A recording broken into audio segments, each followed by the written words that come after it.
So I don't know if I want to take all the time to like, just have to take my word for this one. So I just made this long video. It's like basically talking about how God like he wants to be known by you. So anyways, this video, so I go to like, I wasn't in YouTube or anything. So I open up YouTube to go to upload this video. So I start uploading it. And literally like it was the second video on the feed, I think, where it said it was a street pastor. And he made a video. He's street preaching about the purpose of life is to know God. And I know, listen, see, this is another thing about God. This is another part of his character. He allows for doubt. So he allows for somebody to have their doubt if they want to doubt. And he allows for somebody to have the faith if they want to have faith. So in this particular circumstance, somebody might say, oh, that's the algorithm. Or that's like how, Facebook will pop up an ad or something like that. It's not. It's literally, it's God. It's a living God that had this whole thing planned out before he even picked up the phone. Like he had the whole thing like worked out, because that's how he operates. So after I make this long video, basically just adoring God the whole time. So as I'm reading that, I'm loving him. I post it. I'm loving them in my heart, and it's by God's grace, and it's not always like that. It's a gift. It's a blessing, and it's coming straight from God. A leaf just fell. Whenever one leaf falls on that tree right there. So God talks to me in different ways, like different, and you could do this too. Like create a language with the Lord, in which he'll start communicating with you with it. So numbers are important, etc. But with me, sometimes it's like one single falling leaf at certain times is like God like showing me these, hearing me, and he's with me, and he approves and he appreciates it. I don't know if there's even words for it, but like when it happens, again, something takes over my mind and my perception, and it's like God tells me that that's him. Boom. So anyways, that just happened. So he's just so good. So good. So amazing. Alright, now I'm going to hop off here. Just had a cab pull up. 777777777. I don't know if y'all could see that. 7777. Can we see here? We can't see what y'all see. Too many sevens. A lot of sevens on there.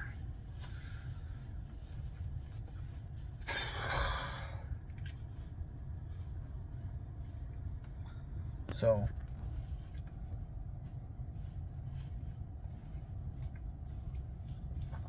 it's just really cool. But keeping yourself holy as possible is like probably the most important thing. If you're drinking or using drugs, you can't do that.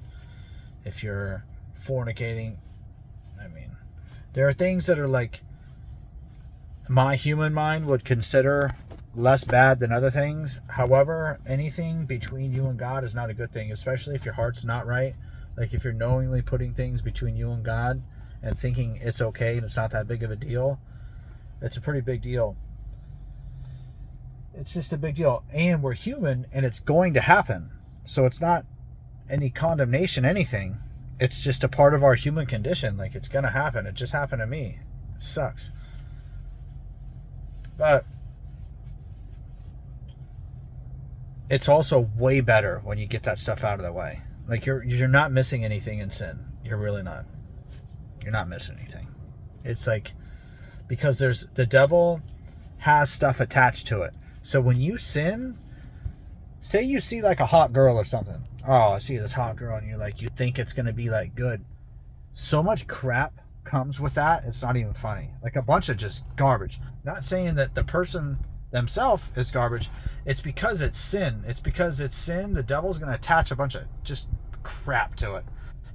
The devil is such a businessman that he'll offer you something, and then just right after you take the deal and you take the bait, he turns it into crap. He just makes it garbage, no matter what it is.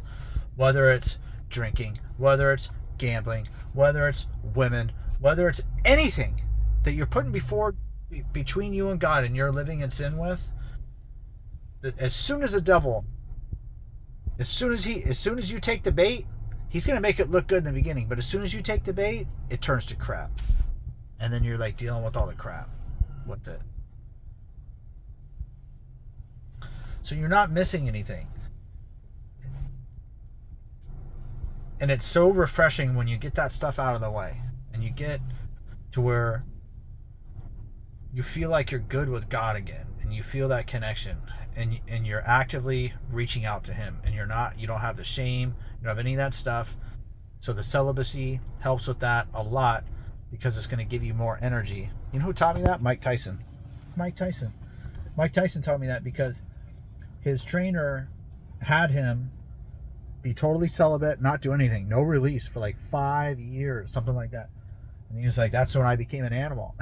He's like, that's when I just took over everything. So that stayed in my head. But when the Holy Spirit came in, I didn't want anything unholy. And plus, I was dealing with a lot of like spiritual warfare where I needed God 100%. I couldn't have anything between me and God, because I really needed him. I was going to die without him 100%. So I was desperate, and I was just throwing anything out. And plus, so it was like a healthy mix of like this new relationship with God that's awesome, and he's showing up for me, and miracles are happening, and it's so loving, and he's revealing all these facets of his character on one hand, and then on the other hand, these devils, these demons, these witches, these warlocks, this spiritual oppression, and then detoxing from a life of sin all at the same time. Crazy. And the deconstruction of your life when God's like letting the devil rip your life apart because he has a new one set up for you around the corner. So I had to. And so yeah, the celibacy is good. It gives you the energy to move forward. And it's not always going to be like super easy. But when it does come around, value it. Value it and like try to keep with it. And mind you, it's like it's God's grace. If you have the power to abstain and like live holy like that, it's by God's grace. So when it comes around, just value it and hold on to it and cherish it. Don't let it go. Because it's literally like a very strong link and connection to God.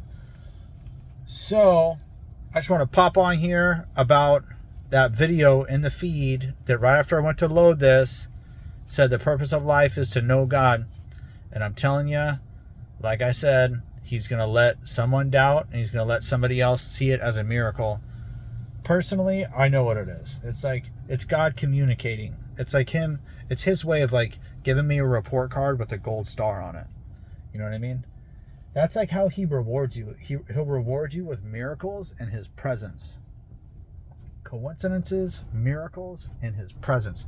When you're like in the flow, when you're doing the godly stuff, the good godly stuff, when your mind's in the right place and your heart's in the right place, he's going to give you gold stars, and he's going to show you on that path that it's good, and he's seeing you and he's hearing you. It's a good place to be. So it's just not worth it. Living in sin is just not worth it. The devil's going to attach a bunch of crap to it. He's the slimiest, nastiest business thing you can imagine. Imagine being that.